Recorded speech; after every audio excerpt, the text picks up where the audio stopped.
తిరుపతి జిల్లా నాయుడుపేటలోని స్వర్గీయ శ్రీ నందమూరి తారక రామారావు 102వ జయంతి సందర్భంగా నాయుడుపేట పట్టణం గడియారం సెంటర్ నందు ఎన్టీఆర్ విగ్రహంకు పూలమాలలు వేసి ఘన నివాళులర్పించారు. అనంతరం కేక్ కట్ చేసి అందరికీ పంచిపెట్టారు. ఆర్టీసీ బస్టాండ్ వద్ద ఉన్న అన్నా క్యాంటీన్లో అన్నదాన కార్యక్రమం చేపట్టారు. ఈ సందర్భంగా సూలూరుపేట ఇన్ఛార్జ్ నెల్వల్ సుబ్రహ్మణ్యం మాట్లాడుతూ, తెలుగు ప్రజల గుండెల్లో చిరస్మరణీయంగా నిలిచిపోయిన దేశ రాజకీయాల్లో సంక్షేమ శకానికి నాంది పలికి సమాజ నిర్మాణానికి బలమైన పునాదులు వేసిన మహానుభావుడు స్వర్గీయ నందమూరి తారక రామారావు అని, తెలుగు జాతి ఆత్మగౌరవాన్ని ప్రపంచానికి పరిచయం చేసి సామాన్యుడి మనసులో దేవుడిగా నిలిచిన అన్నగారి సేవలు చిరస్మరణీయమని ఆయన పేర్కొన్నారు. ఆయన 102వ జయంతి సందర్భంగా సూలూరుపేట శాసనసభ్యురాలు నెలవల విజయశ్రీ ఆదేశాల మేరకు ఈ కార్యక్రమం జరిగిందని ఆయన తెలిపారు. నట సార్వభౌమ, అదేవిధంగా తెలుగుదేశం పార్టీ వ్యవస్థాపక అధ్యక్షులు, ఈ రాష్ట్రంలో తెలుగు ప్రపంచాన్ని సృష్టించి ఆంధ్రుల ఆత్మ గౌరవాన్ని నిలబెట్టి రాజకీయ చైతన్యాన్ని తీసుకొచ్చిన స్వర్గీయ నందమూరి తారక రామారావు గారి 102వ జయంతి సందర్భంగా మన అందరి అభిమాన శాసనసభ్యురాలు డాక్టర్ నెల్వల విజయశ్రీ గారి యొక్క కోరిక మేరకు, సూచనల మేరకు సూలూరుపేట నియోజకవర్గం నాయుడుపేట పట్టణ రఫీ గారు, అదేవిధంగా రాజేష్ గారు, రమణారెడ్డి గారు నిర్వహిస్తూ ఉన్నారు.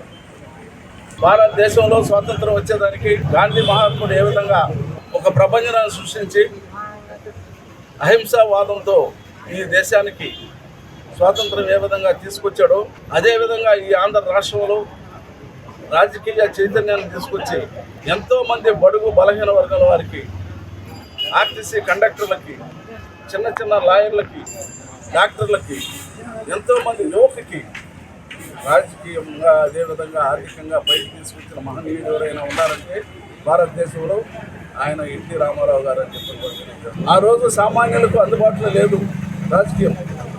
ఎవరో పెద్ద కోటేశ్వర్లో లేదా 400 ఎకరాలు 300 ఎకరాలు ఉన్న మోతుబారి రైతులకు మాత్రమే రాజకీయం అందుబాటులో ఉండేది. కానీ సామాన్య మానవుల వరకు తీసుకొచ్చిన ఘనత మన ఎన్టీ రామారావు గారికి దక్కిందని. ఆంధ్రుల ఆత్మ గౌరవాన్ని ఢిల్లీలో తాకట్టు పెట్టే పరిస్థితి ఆనాడు ఉంటే, ఈరోజు ఆంధ్రుల ఆత్మ గౌరవాన్ని నిలబెట్టేదానికి ఎన్టీ రామారావు గారి పార్టీని స్థాపించి 9 నెలల్లోనే రాష్ట్రంలో అధికారాన్ని ఇంతకు మునుపు కూడా ఆయన సేవా తత్పరుతుండేది. 1972లో దివిసీమలో పెను తుఫాను వచ్చి సమూలంగా నాశనం అయిపోతే ఆ గ్రామాలు ఆనాడు స్వర్గీయ నందమూరి తారక రామారావు గారు, అదేవిధంగా అక్కినేని నాగేశ్వరరావు గారు ఇద్దరు కూడా కలిసి గ్రామం తిరిగి సుమారు 13 లక్షల రూపాయలు వసూలు చేసి రామకృష్ణ మిషన్కి ఇవ్వడం కూడా జరిగిందని చెప్పండి. ఆయనకు ఒక సేవా తత్పరత అప్పటి నుంచి అలవాటైంది.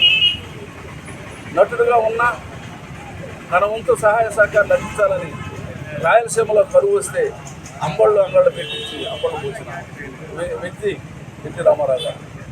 అదేవిధంగా దివిసీమలో తుఫాను తాకిచ్చి బలైపోయిన అన్నార్థులకి వాళ్ళందరం కూడా చేయాలించారు. మరి ఆ విధంగా ఎన్టీ రామారావు గారు ప్రతి విషయంలో కూడా తన సేవాభావంతో పనిచేసి ఈ రాష్ట్రంలో రాజకీయ ప్రపంచాన్ని సృష్టించి అధికారాన్ని తీసుకురావడమే కాకుండా మహిళలకి పురుషులతో సమానంగా ఆస్తులు కల్పించారు. ఈరోజు సుమారు 1,50,000 ఎకరాలు మన ప్రాంతంలో పంటలు పండుతున్నాయంటే, ఒక్క సెంటు కూడా ఖాళీ లేకుండా ఇప్పుడు మళ్ళీ 2వ పంట వేశారంటే అది ఎన్టీ రామారావు గారి పుణ్యమే అని చెప్తున్నారు. తెలుగు ద్వారా ఎన్టీ రామారావు గారి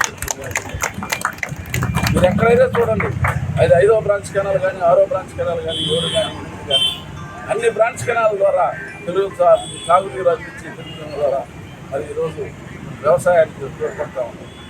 ఆ కాలువలు దువ్వించింది మహానుభావుడు ఎవరంటే ఎన్టీ రామారావు గారు.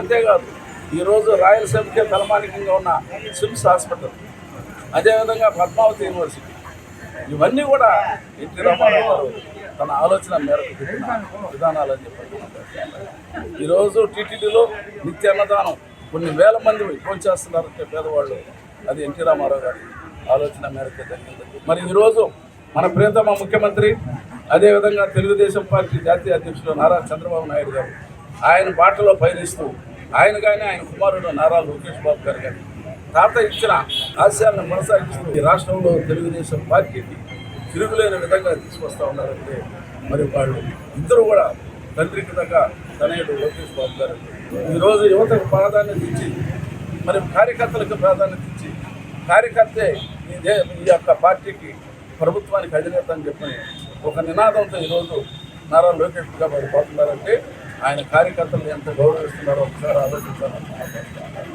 మరి ఎన్టీ రామారావు గారితో అయిపోద్ది పార్టీ ఇంకెవరు దాన్ని నడపలేరని చెప్పి అనుకున్న సమయంలో మరి చంద్రబాబు నాయుడు గారు దాన్ని భుజాన్ని వేసుకుని ఈరోజు ఎన్టీ రామారావు గారి కంటే కూడా చారిష్మా లేకపోయినా కార్యకర్తల బలంతో ఈరోజు రాష్ట్రంలో పరిపాలన కొనసాగిస్తూ ఉన్నాయంటే మరి చంద్రబాబు నాయుడు గారి యొక్క పరిపాలన దక్షతకి అది నిదర్శనం కూడా తెలియజేస్తుంది. ఈరోజు మన ఎన్టీఆర్ గారు జయంతి జరుపుకోవడం జరుగుతూ ఉంది. ఈరోజు ఘనంగా మన ఎమ్మెల్యే నెలవల విజయశ్రీ గారి ఆదేశాల మేరకు మన సులూరుపేట నియోజకవర్గం నాయుడుపేట టౌన్లో కేక్ కటింగ్ మరి అదేవిధంగా అన్నదాన కార్యక్రమం ఏర్పాటు చేయడం జరిగింది. మరి ఈ కార్యక్రమంలో అందరూ కూడా పాల్గొనాల్సిందిగా కోరుకుంటున్నాను. మరి ఈరోజు మన తెలుగుదేశం పార్టీ స్థాపించి 43 సంవత్సరాలు పూర్తయిన సందర్భంగా ఈరోజు మనం ఎన్టీఆర్ జయంతి రోజే మహానాడు జరుపుకుంటూ మరి ఈరోజు కడపలో అంగరంగ వైభవంగా 2 రోజుల టాంచి కోట్లాది మంది జనాలతో లక్షలాది మంది జనాలతో ఈరోజు మహానాడు విజయవంతంగా జరుగుతుంది. మరి అదేవిధంగా ఇక్కడ ప్రతి ఒక్క ఆంధ్ర రాష్ట్రంలో మరి మన భారతదేశంలో మళ్ళీ ఇతర కంట్రీల్లో కూడా ఈరోజు ఎన్టీఆర్ జయంతి అంగరంగ వైభవంగా జరుపుకుంటున్నారు. మరి అంత పెద్ద గొప్ప నాయకులు మనకి భారతదేశంలో మనకి ఉండడం మన అదృష్టంగా భావించుకోవాలి.